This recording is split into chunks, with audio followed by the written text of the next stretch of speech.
keg cocktails are becoming more and more popular, especially in our area. So Carl thought we needed to make them at home. So I drunkenly bought this $300 keg cocktail kit. Let's see, does it work? Would you like to do the honors, Oliver? So this is SquareKeg. It's a fairly new company. I saw it on a Facebook ad and wanted to check it out. I've seen some other keg, CO2 small portable ones, but this is the first one that seemed like better built than the other ones. Whoa, Dad.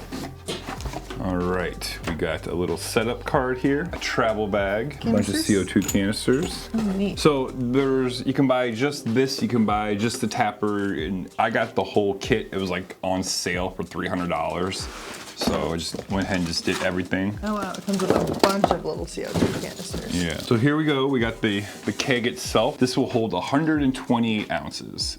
So, also known as a gallon. So you can take this, on their website, they say you can take this like to a brewery, have them fill it up because this will hold 2 growlers. So you have your growlers pressurized instead of going flat after a couple days. But we bought it just for cocktails.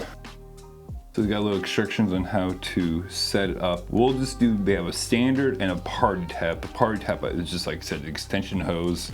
We're just gonna do the normal style. Okay, we don't need extra hose. So this guy.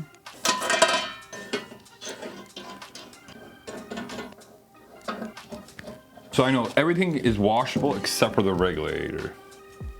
Doesn't take too long to set up. No. Like 10 minutes. Yeah, it's pretty idiot proof.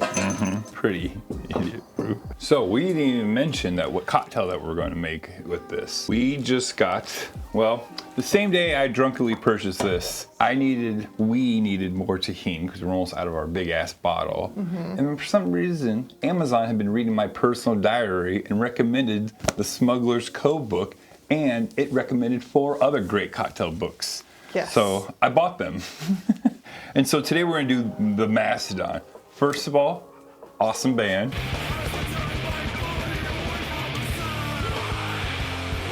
And second of all, sounds like a great cocktail that neither of us have never tried. Right. Pineapple juice, fresh lime, passion fruit puree, Licor 43, Maraschino Licor, Blended Aged Rum, Bourbon, and Peychaud bitters. That just seems like a lot of great things all together. Yep. So we decided to use the Plantation 5-year blended rum, and we're gonna do the Evan Williams bottled in bond. So we're gonna do 4 cocktails with this. So we're gonna do 12 ounces pineapple juice, which is just both those cans.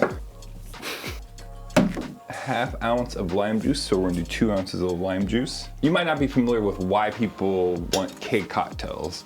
It just adds CO2 to a cocktail. It just adds like another dimension of taste and mouthfeel when you're drinking them. Just kind of makes it kind of like if you've had an Aperol Spritz, what Prosecco does to a cocktail. This is kind of doing the same thing.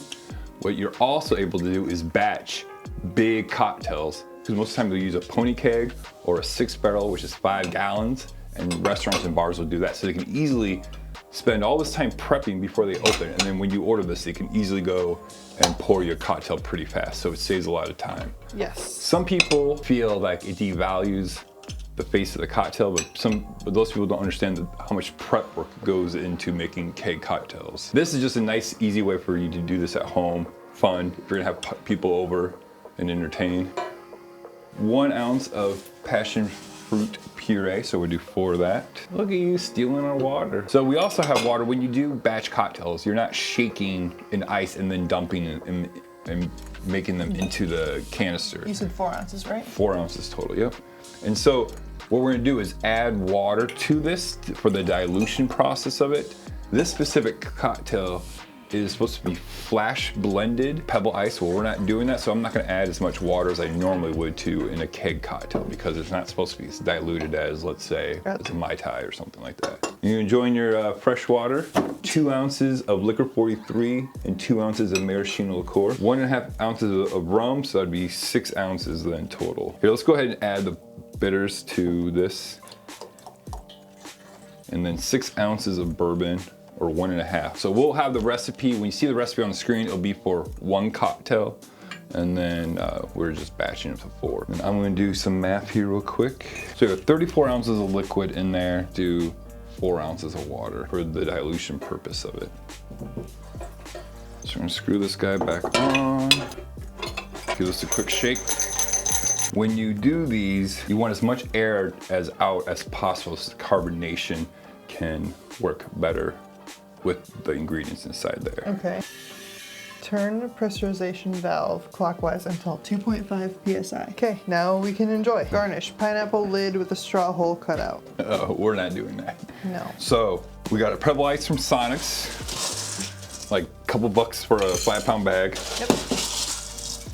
I get to be the first one to play with the new toy.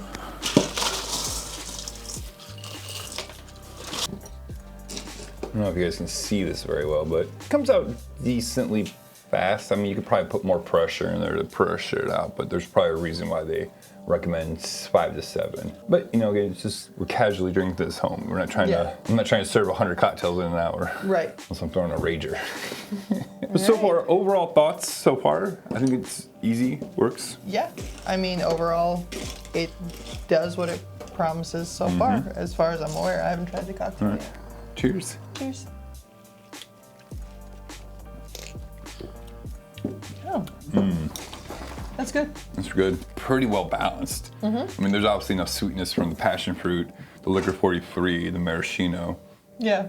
in there, but I feel like there's a little bit too much maraschino in it for me. I kind of agree with you on that. But overall, I do feel like you do get the right texture from a keg cocktail from this. Yeah. In my experience with keg cocktails, which isn't a lot of them, but I've tried a few. Few of them, yeah. The texture feels right. Yeah, we've been in Madison has a tiki bar that has half their cocktails on draft, and they were all pretty good. The one that went upstairs had that Miami Vice feel. All right. Yep. Yes. So that was pretty good. And then when I worked at the brewery, I would do a hurricane on Fat Tuesday. Yes. And that was really good. People really like that. So Yep. I say for the $300, if you have extra $300 to spend on another toy, I would probably recommend getting this. Yeah, I can absolutely see how this would be great for parties if whoever's in charge of the cocktails remembers to clean it when they're done. Excuse me, no. So, but it's also think about this too. Like if you go through a lot of Negronis or something like this, you can fill it up 120 ounces, and just leave it in there. You can just have it, just pour yourself a nice little glass when you come home after a long, hard day at work. Yep. You do beer, kombucha, anything really you can put in here. Anything you want carbonated. Carbonated, yep. So, yeah, I definitely say check it out. We'll put the link to where you can buy this online. It's just their website. So we've been doing a lot more kind of reviews of things this year. Yeah. Which is fun. I like it. Let us know if you've been enjoying us doing more than just 3 liquors and cocktail blind taste tests. Yes, it gets to be where our collection is too big and we need to figure out things to do with the bottles that we have. Yes. Which is why you are seeing more reviews, even though the reviews we've been doing have been mocktails that have been pre-purchased, but irrelevant. Irrelevant. SquareOne, and let us know if you've done any keg cocktails, what you would like us to do or what you like. Cheers, everyone. Cheers.